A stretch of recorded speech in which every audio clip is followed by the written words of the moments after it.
about 20 years ago, my mother, Louise, who was a member of this parish, hitched a ride with Pat Drew to some event down at the diocesan offices or the Cathedral of St. James. Neither one in subsequent years could remember what the event was. But Pat went down, picked up my mom at Evanston, and they drove down Sheridan Road toward the other drive. And as they were in perhaps Rogers Park, my mom noticed a small black box sitting on the dashboard. 2 or 3 green lights, and every now and then a red light would flash. My mom didn't know what it was, and she said, "Pat, what is that thing on the dashboard?" Pat said, "Oh, it's a fuzzbuster."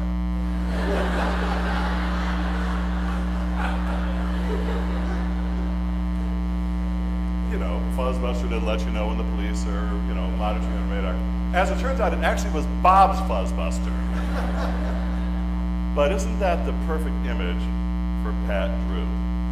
Always on her way to something, always with a purpose, always in a hurry. I can't count the number of times in the last month that someone has said that Pat was the Energizer Bunny. Many of you here. And she was. She was a whirlwind. She was a force of nature. She was a hurricane of energy and service and above all love. She was a very small person in a very big hurry to do very large things in the name of God. And that's why we're here. That's why we're here on this beautiful afternoon to mourn, yes, to grieve, yes, to lament, yes, and ultimately to give thanks and to rejoice and to celebrate the life of this remarkable small person who cast such an enormous shadow that it in fact enfolded all of us in one way or another. And have you ever noticed how often God uses the small, the seemingly insignificant, the unlikely, to do something remarkable, to bring about something amazing and holy and profound? God took a stuttering felon named Moses and made of him the great leader of the people of Israel, calling them out of exile and leading them into a new life and a new land. God took a young shepherd boy named David and made of him the great leader of the people of Israel as their king. God took a young, frightened, teenage peasant girl named Mary and made of her the mother of the Christ, the bearer of the Holy One of God. And God took a small young woman from Springfield, Illinois, with a degree in psychology and turned her into a vessel and a vehicle for all kinds of grace and hope, compassion, and love. A very small woman in a very big hurry to do very large things in the name of God. And if that isn't a description of the life of faith, I'm not sure what is. A life that was so firmly rooted in her faith and confidence in God, in her identity as a child of God, that it colored and informed absolutely everything she did, whether implicitly or explicitly.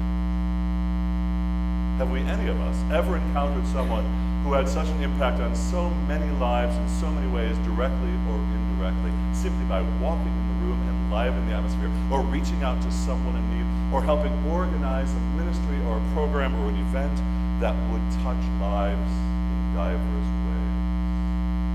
For virtually every one of us here, she was an extra aunt, a bonus sister, a second mom, a surrogate grandmother, simply by virtue of being Pat Drew, a tiny little woman in a very big hurry to do very large things in the name of God.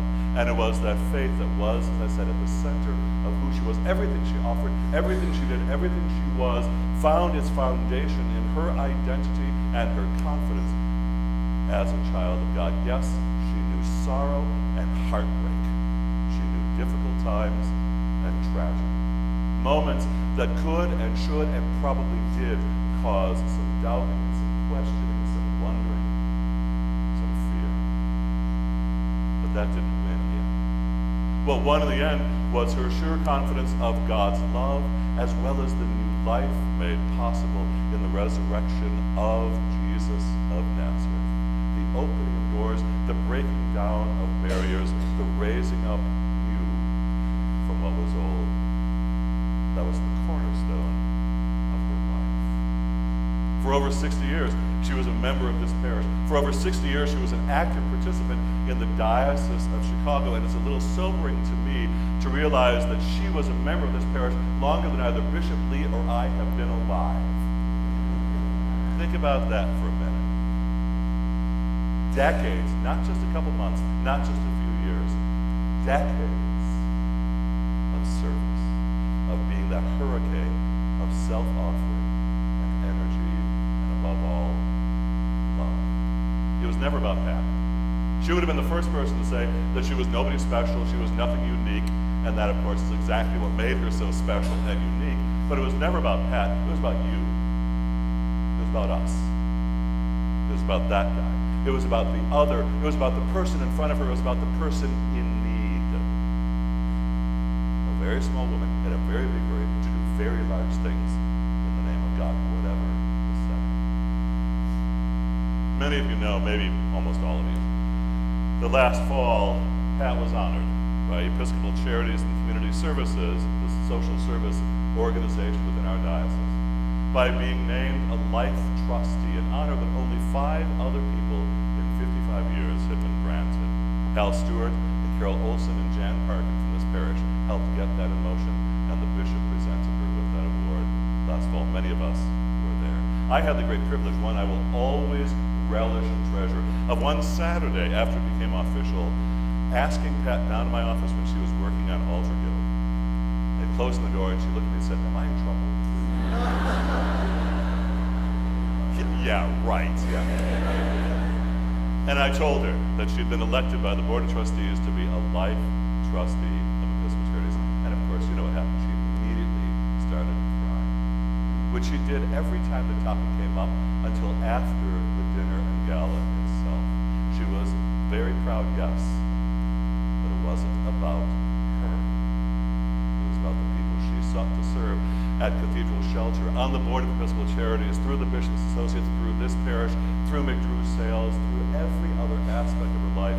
And as she concluded her poignant speech at that gala, she said, and I want to quote her exactly, she said to the gathered crowd, after describing a dinner in the basement of a church with people struggling with addiction and other challenges, Pat said, "Such an experience makes you realize the ultimate sharing is the giving of oneself that transcends boundaries of age, gender, color, ethnicity, education, geography, finances, and all the other erected barriers.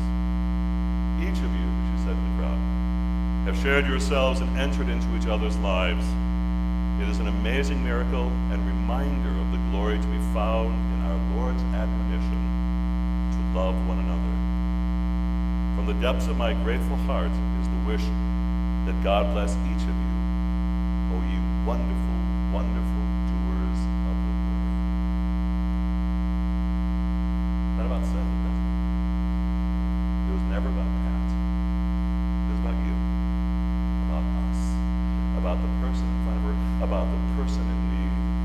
And everywhere she went, whether hosting a sale, trying to be sensitive to the family whose objects and items and memories were up for purchase, whether it was serving here in this church, always with a twinkle in her eye, and the ability sometimes to spank us in the rear when we weren't doing it right, no matter what the occasion, always about someone else. The day before Pat died, I went to visit her at St. Francis Hospital. She had just had the surgery to repair her leg.